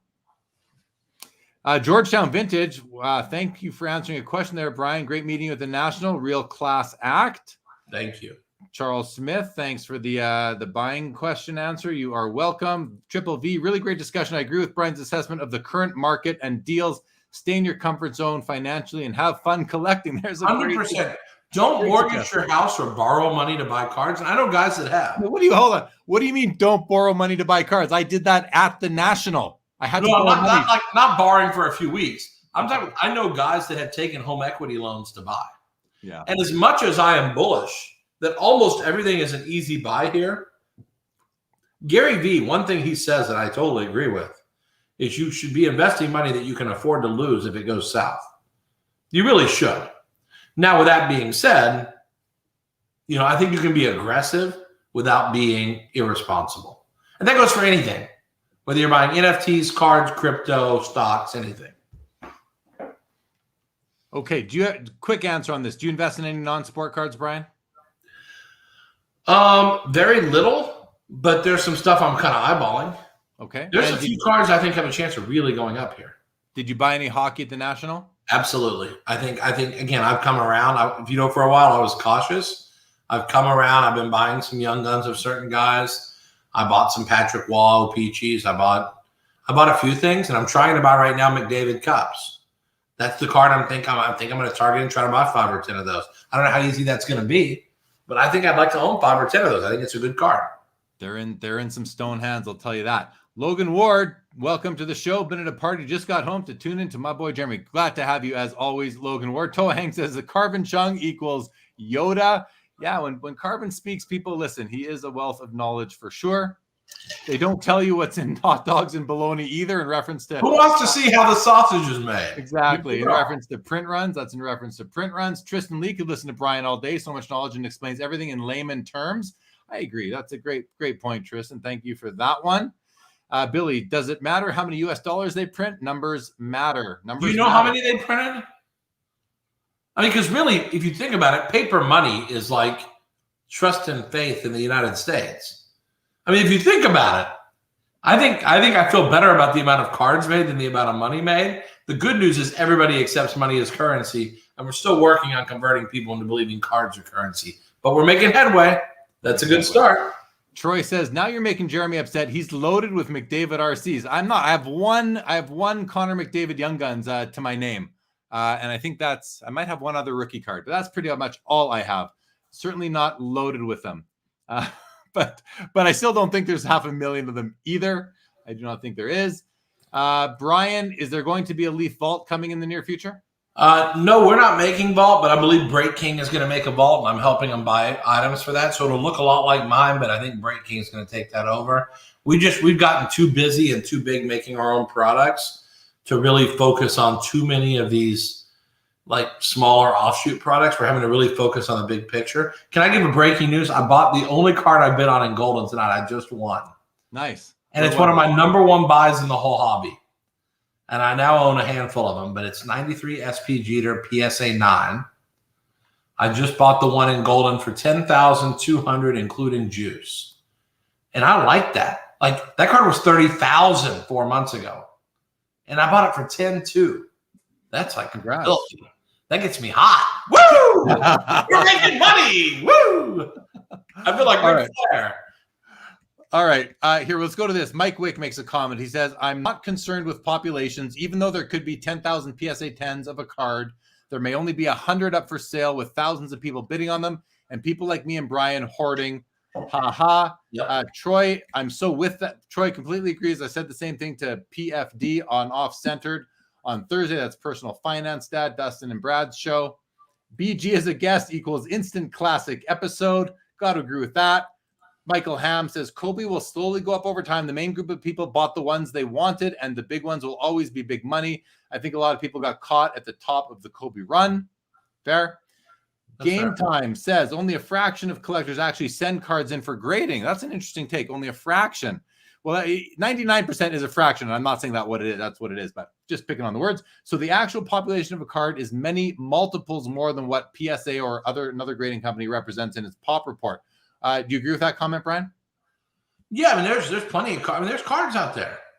If there's 18,000 Lucas or 15,000 Lucas, there's probably 400,000 Lucas in the world. But again, I'm going to tell you that I don't think that's a big number when the demand for product is so strong. And trust me, if the demand was way, way, way lower, these things would have already crashed and been dead. There's plenty of money ready to sweep up. If you don't believe, sell your stuff. There's plenty of buyers waiting for it. Come on. You'll buy it. Well, I'll buy some stuff, but there's plenty of guys with more money than me or a lot of money who'll buy stuff. Guys, we have over 210 people in the room right now. Welcome, everybody. I know we're already well underway, but if you got here late, hit that thumbs up button. Subscribe to the channel, guys. I bring you great interviews every Saturday night. Give a subscribe. Let's pump those numbers up and build this community. I'm grateful for every single one of you. I want to welcome Canadian Cards Mike to the show. Great discussion, guys, and great meeting. It was great to meet you at the show as well, fellow Canadian. Superbad says, if the Kobe PSA 10 turns green, what should be the new grade?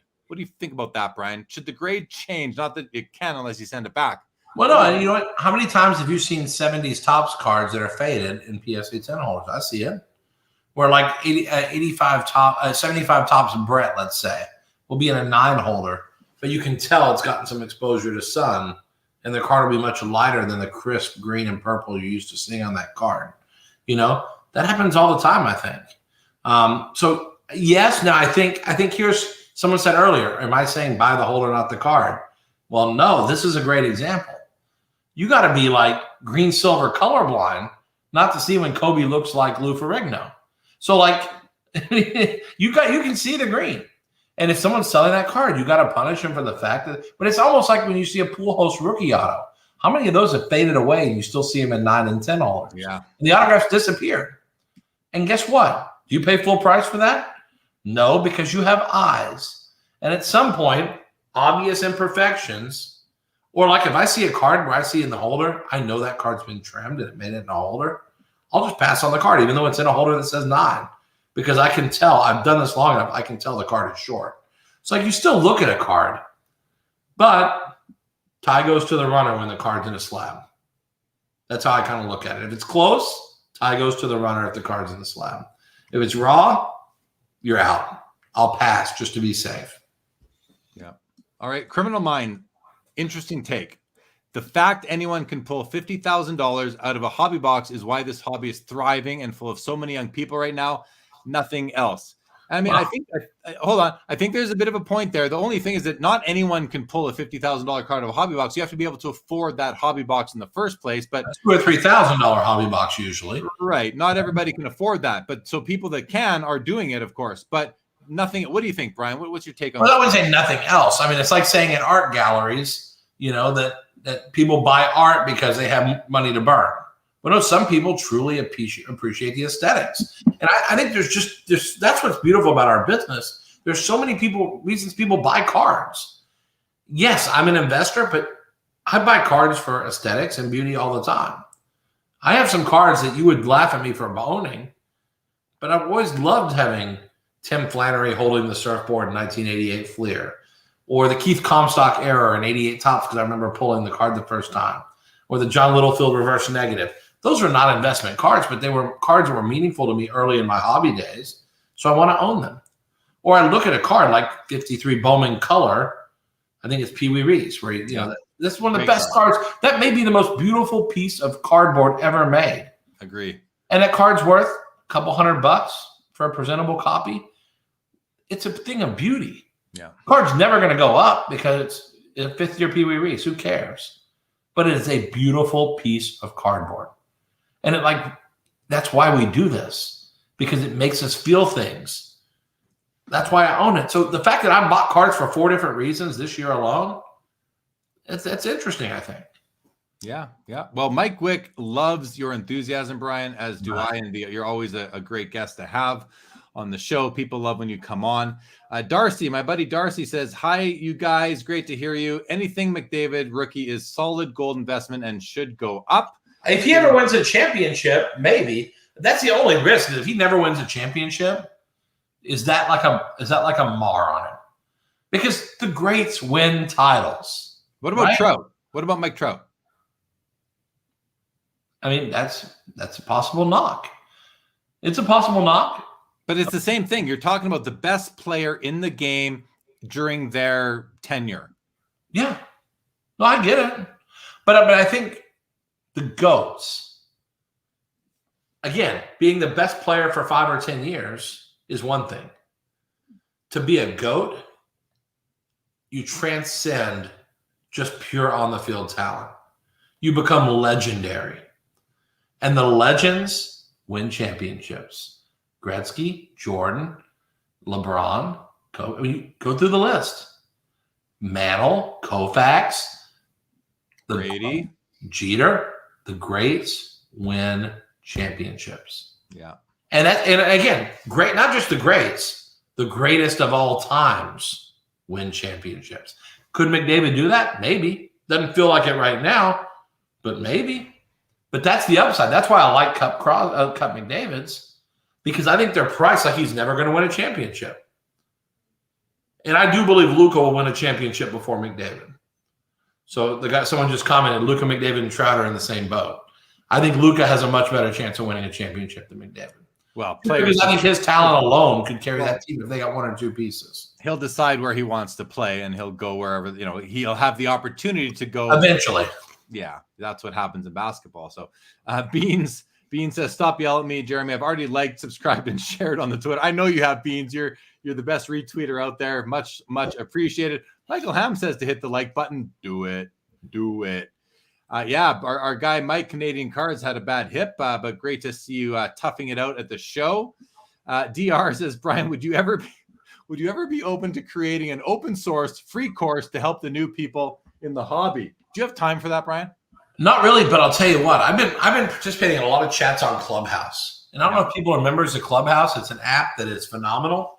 There's some sometimes good chat, sometimes worthless chat in there. But I'm thinking about starting some chat rooms where people can come in and we can interact, where it really could be kind of an open fire, like the same conversation we're having here, but more interactive even, where we're not just typing in chat, but like asking physical questions. I love the concept of being able to engage like that. And again, you got to take what I say for what it's worth, what you're paying for, which is zero. This is pretty free. But I hope that in 30 years, if I learn anything and I can get you one good idea, it's probably worth hearing me talk for an hour. If you get one or two good ideas from it and throw the rest away. Because I'm going to give you some wild thoughts, and some of it I'm going to be wrong. But if you're really, again, this is the beauty of it. People your whole life will try to tell you what to believe and what to think. But you can do that for yourself. And it doesn't just apply to vaccines and other stuff in the world. It applies to everything. You can process information and decide what's valuable to you and what is BS. And if you think I'm an idiot for thinking 30,000 is not too big a pop, then you cannot buy those cards. You can take my idea to buy raw while everyone's dumping raw. You can take that idea instead. Maybe I'll say one thing that makes sense. So that might be a good idea to create more platforms. And even if it's just talking for 30 minutes, and I love it too. That's the beautiful part. It is worth it to me if I get to interact with people. That's why I do this. I love this. I don't just make money at doing it. I love it. All right. Well, there you go. There you go, DR. He's open to it, and find Brian on Clubhouse. Travis says, first time viewing, and this insight is all around fantastic. Good work, guys. Thank you, Travis. Welcome to Sports Cards Live. All right. Oh, one for the task. What does Brian think about cracking and resubmitting to different graders? If grading standards are comparable, why shouldn't everyone crack their SGC 10s to send to PSA? And I think if you do that, I think you may find out why PSA carries a premium value. First off, there's no guarantee all your cards will end up in PSA holders. And if they do, I think you'll be shocked at how many 9s or worse you end up with. And it's just, again, every company's got their own set of grading standards. I don't play that game. I buy a lot of raw because I have people on my team. I have a good eye. There are people on my team with a great eye. And so we're able to buy raw. And if we buy your raw, it's probably really high grade. Probably not a good sales pitch for buying your raw. But if we look at your raw and we're willing to buy it, you probably shouldn't be selling it, to be honest with you. Because those products are probably going to PSA 10 or BGS 9.5 or better. So I'm just telling you, there's a lot of value in raw. There really is. And again, you don't have to buy an SGC to try to turn it into PSA. That's a fool's game. You will get crushed way more than you will hit the jackpot. All right. Frankie, thank you very much. Glad to have you as always. Delon, how many people do you think are in the hobby? Do you have, throw a number out there, Brian, if you can. I think my over-under is a lot. A lot. No, I think worldwide, I think there really could be 1 million collectors worldwide. That's it? That's a lot. 1 million collectors? First off, do you think 1 in 300 people in the United States collect? They collect something, but do they collect cards? I don't think it's in the U.S. There's no way we have 1 million collectors. Yeah, no, you put it that way. Maybe we're below 1 million in the U.S. for sure. But I think in China, I think this is where it gets wild is China, Japan, Canada. I think you have people. I think 1 million is probably a reasonable number. Now, if you expand that into collectibles, then it's tens of millions. Because people collect. In some countries, we're talking sports cards here. Yeah, sports cards alone, probably 10 million. Probably 1 million total. $1 million. Maybe 1.5 million. Maybe 1.5 million in the world. Right. You think people in India are really going around saying, I want to buy sports cards? No. You think they're in Africa? You think people are going around collecting sports cards? They're trying to collect water. Like, they're not collecting sports cards. I mean, for real, it's priorities and it's disposable income. People in Europe, really, it's only a new thing to collect cards in Europe because that's not how they work in their head. It's like it's been an adjustment for cards in Europe to really blossom. Maybe it's more. Maybe it's 2 million. Maybe it's a first world game any which way you look at it, though, for sure. Yes, it's a first world game, especially at these current prices, no doubt. Toa says, I love beat up cards. I think it adds character and tells a story. I agree to an extent. I definitely do agree with that in certain cases. Marino, not a GOAT. Brady is a GOAT. Someone was asking about Marino. Dale Earnhardt is the greatest, says Beans. Card Porn says, Brian, interested in your take on interested in your take on card investing while being a card maker. Other companies have internal rules about talking about cards openly, but you have no problems with it. Well, international, if you walked up to my booth, I had people come up to my booth and try to sell me Leaf cards.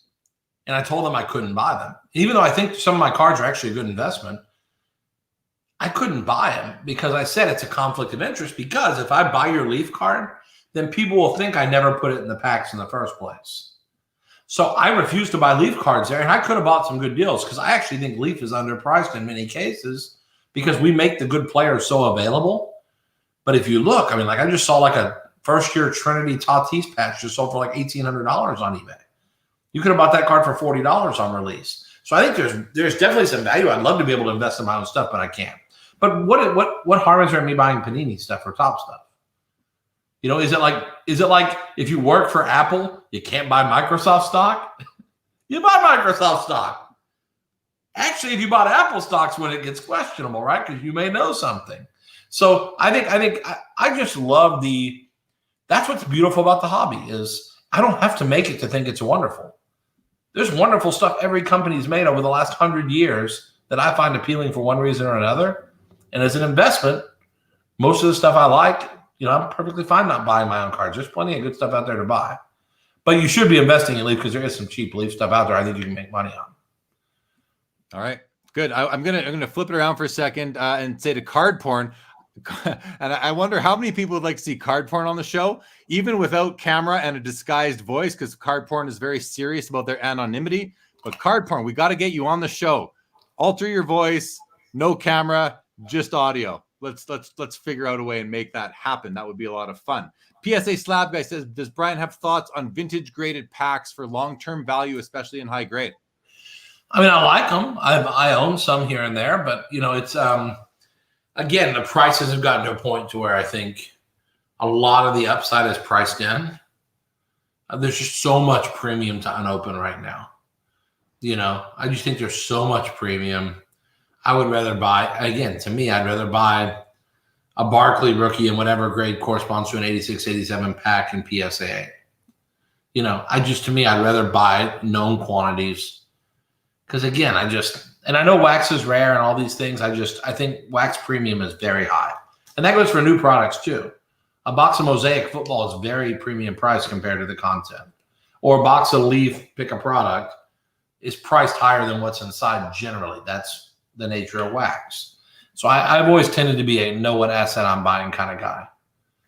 I love him. I love unopened packs. I have a run of unopened wax packs. Personally, I collect them for what they are, for the artifacts that they are. See, I collect them. I don't necessarily invest in them. I guess I'm value-minded collector, but.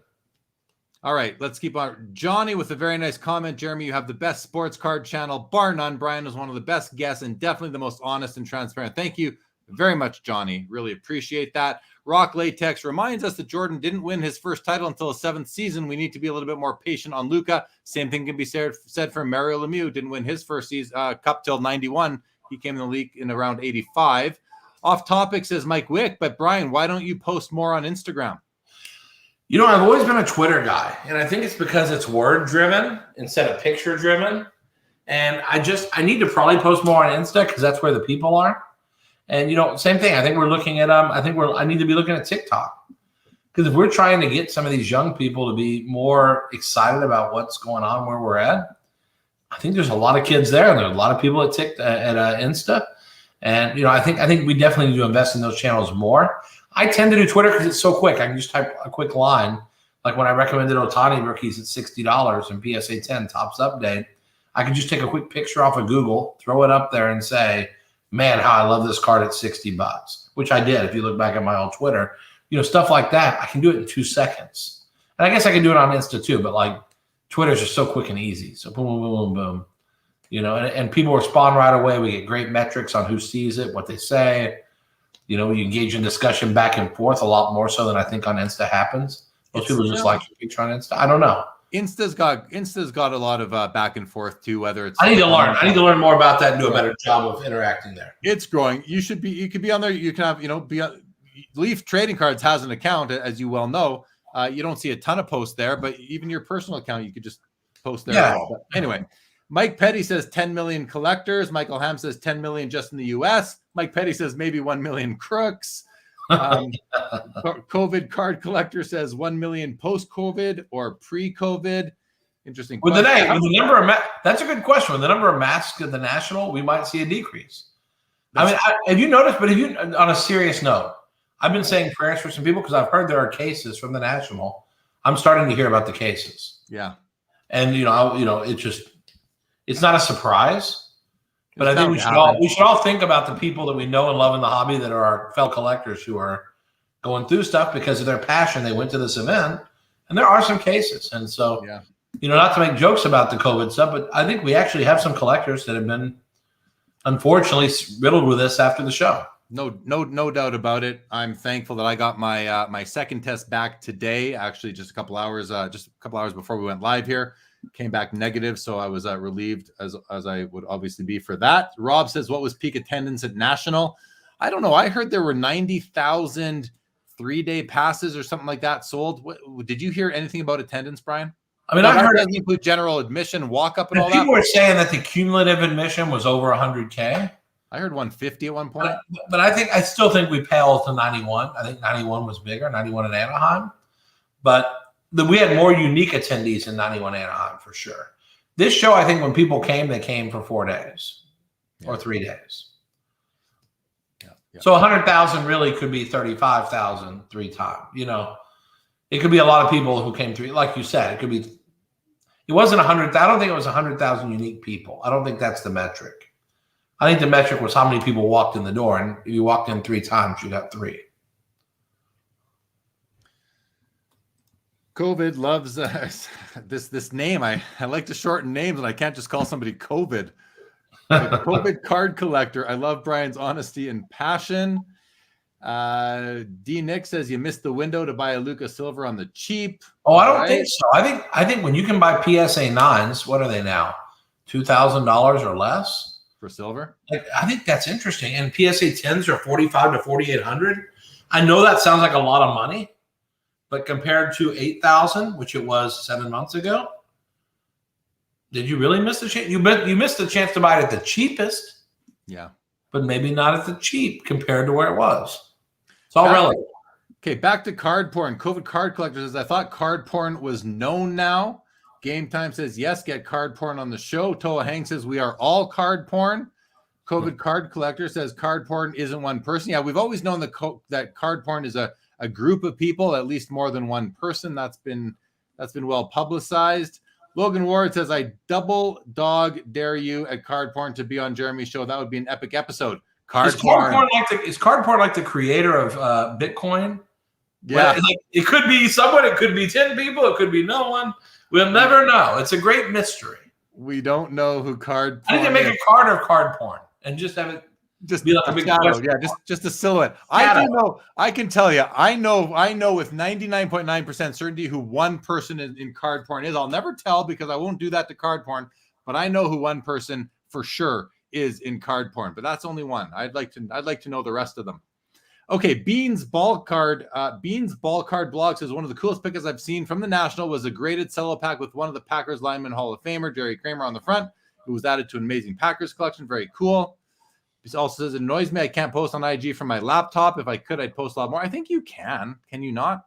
I'm not sure. I thought you could. Maybe not. I thought you could too. Okay, Colin Murray, the price of raw cards are going up big time because of the high cost of grade commons. Yeah, exactly.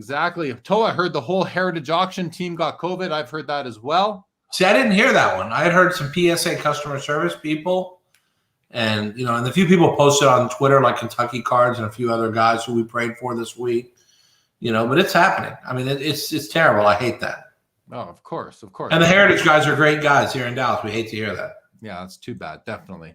COVID card collector says, yes, there are more and more hobbyists with COVID now. Thoughts are with them all. We are a community. Seriously. Yeah. Well said, COVID card collector. Thank you for putting those good vibes out there.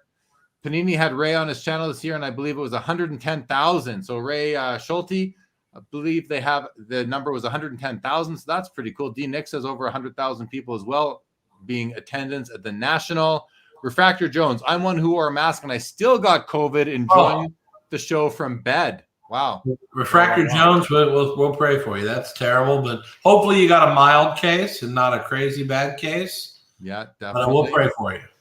COVID card collector reminds me to refer to him as Triple C, which I did a couple weeks ago. Thank you for that. I will do that for sure. C cubed, baby. C cubed. C cubed. C cubed. Troy says it was bound to happen with cases. We saw the videos, little mask wearing, and zero social distancing. Yeah, that's what it was. Pretty much what it was. If 90,000 bought the VIP, how would there only be 30,000 unique visits? Yeah, that there weren't. I don't think they sold 90,000 VIPs at all. Because the VIP, the way they did this was there were 4,500 true VIPs, and then I think there were another 3,000 to 5,000 that were 3-day passes without the VIP gifts. They only sold like 10,000 true VIPs. And then they sold some multi-day passes. That's what I was talking about. But I think when you add it all up, I think it could be 40,000 unique visitors. I don't think it's definitely not 100,000 unique visitors. I think the Nationals had one time ever that's happened, and that was 1991 Anaheim. Pittsburgh, welcome to the show. We were talking about your grading company a little bit earlier. Jordan, yeah, I can tell you it'll be our secret, all 220 of us. Jordan Toa says Jordan Wick is card porn. Mike Wick, to Brian's point of great Leaf cards, I've been hoarding the Leaf 2011 and 12 Pete Rose Legacy Autograph Series for great prices. Very nice, very nice. Collector, you can post on Instagram from Windows 10 as of like a month ago. There you go. There you go. All right, man. Listen, we are almost an hour and 50 minutes into this. There were two questions I got. I wanted to touch on these. So Chrissy Buckets wanted to know about Damian Lillard and regarding the deal that you had with him being mostly Leaf exclusive. He wanted to know, how did that deal go down and what did that deal look like? Well, back then we got into like a really competitive situation with Panini. So we both wanted Anthony Davis. So we offered a huge amount of money for Anthony Davis. And Panini matched our offer, and Anthony went with Panini. So I was really upset. So I was like, oh, crap. So then I went for Michael Kidd-Gilchrist and offered him an obscene amount of money. And thank sweet baby Jesus that they matched it and he picked them, because I would have lost a fortune. But then, it's funny. Damian Lillard was like picked a little bit later in the lottery. I knew he's a winner because, first off, small school guy like that, I just knew it. I knew it. So the agent was Durant's agent, and they thought Damian was worth way more than his draft position would have justified in the small school. And so I think he probably got offered $10 by other card companies. I offered $25, non-exclusive. And the other company said they didn't want to do him, and we did him. And then it was like, well, since you're only working with us, why don't we expand the relationship and make it truly exclusive? Now, so we did have him exclusive for most of the year. At the end of the year, what I realized is I really don't like exclusives, even though I've done a few. I don't like them. So I actually worked with Panini to sell them some autographs so they can make a few offerings with Lillard autographs, because it's a goodwill gesture. And I actually tried to do this with Upper Deck on my exclusives when I had Eichel and when I had Ishier and Patrick. I offered them autographs because I wasn't trying to hoard them up. I just wanted to create an atmosphere where we all say, why don't we all make cards of these great players and let the marketplace buy what they want to buy? And so with Panini, we were able to have a meeting of the minds of, let us help out and supply Lillard. And honestly, we have a pretty good relationship with Panini, partially because it's not adversarial. It's let's stay in our lane and do our thing. And I think at the end of the day, collectors will benefit from that.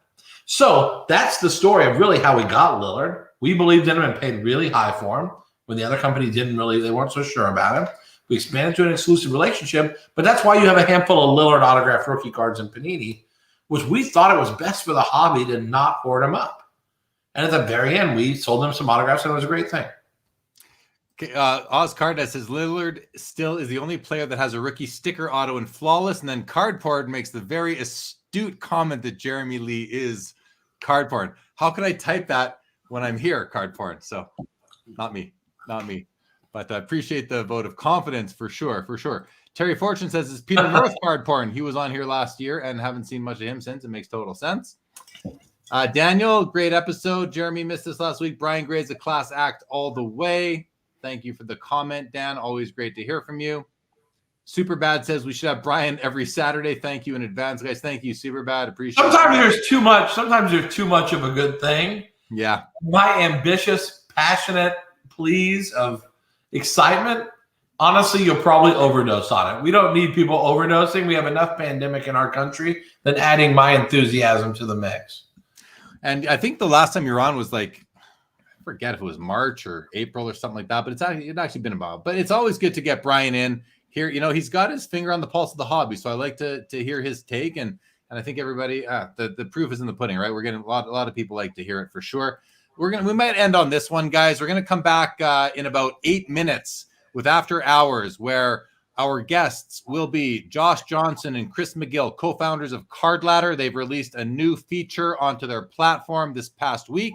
We're going to talk all about that and get their take on the National and how their experience was. But Brian, what is the one thing that you would want us to know that we haven't promoted with a question tonight? Is there something on your mind, hobby-wise, that we can? I think, listen, they set me up to like promote something Leaf and tell you how great Leaf is and what this incredible thing we have coming out is. But honestly, rather than do that, I would urge you to think. I like that one. I would urge you to not let people tell you how to think about what we do here, whether you're a collector or a dealer or a distributor, whatever you are, an investor, whatever your role is in this market. Do not let people dictate how you do what you do. Because I see collectors shamed all the time on Twitter for what they collect, and it's disgusting. To make fun of someone for what they collect is just terrible. And I think when you invest, if you believe something, just go with it. Don't care what anyone thinks. You're allowed to be contrarian. And if you're wrong, guess what? You can own it then. Yeah. What sucks is when someone tells you what to do and you do it and you slap yourself on the forehead and say, why did I listen to that fool? And that fool could be me. I hope it's not, but it could be. So you have to like take all this in and just do your thing. Don't let people tell you how to do it. And you know what? Just go with your gut. I think our guts are pretty good. Like it's like when someone's coming up behind you, you can just sense it. And sometimes in cards, we can sense it too. You watch a player play and you're like, that guy's like Wander Franco. He's not putting up great numbers, but you can see what's there. Like if you watch him, you see why he was the number one prospect. It's just not happening yet. When Soto sucked the first 3 months of the year, you knew what he could do. Don't let people tell you, oh, that guy's lost his thing. You know, just go with your instincts. I think people fail to do that way too much. Go with your gut. Tell them what to do, whatever it is. So anyway, I know you got to run to After Hours. I'm glad I could be part of Prime Time tonight. Thanks, Hopefully buddy. it's not 4 months. So I'll see you again. We'll see you again. We'll get you on before the end of the year. Hang tight 1 second. We're going to run through some final comments, but I think you're done. I can't get you start talking again. We got to move on to the next show. But hang tight right there for a couple minutes. Jordan Riker says, Brian, are you any different in person than you are at the show? I can attest to that he is not. So can D. Nick the one. Brian is the same as he is on the show. I agree with that completely.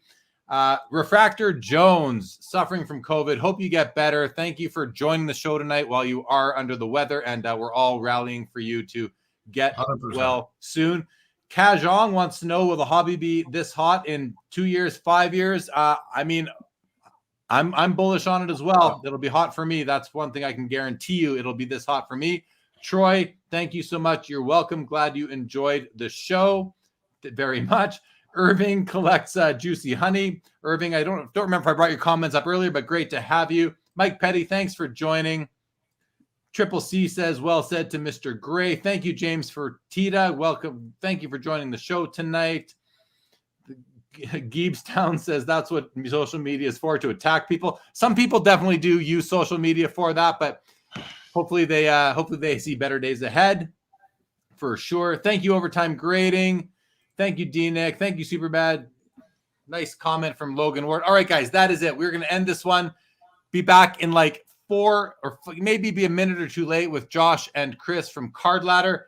Tim Kuhn 15. Thank you for joining. If you're new to the show, guys, hit subscribe. Every Saturday, we come back with interviews with with industry insiders, passionate collectors, and content creators. Thank you, Nerwin Ong. Great to have you. That's it. I'm ending it. We'll see you back on in a couple minutes with the Card Ladder gentlemen.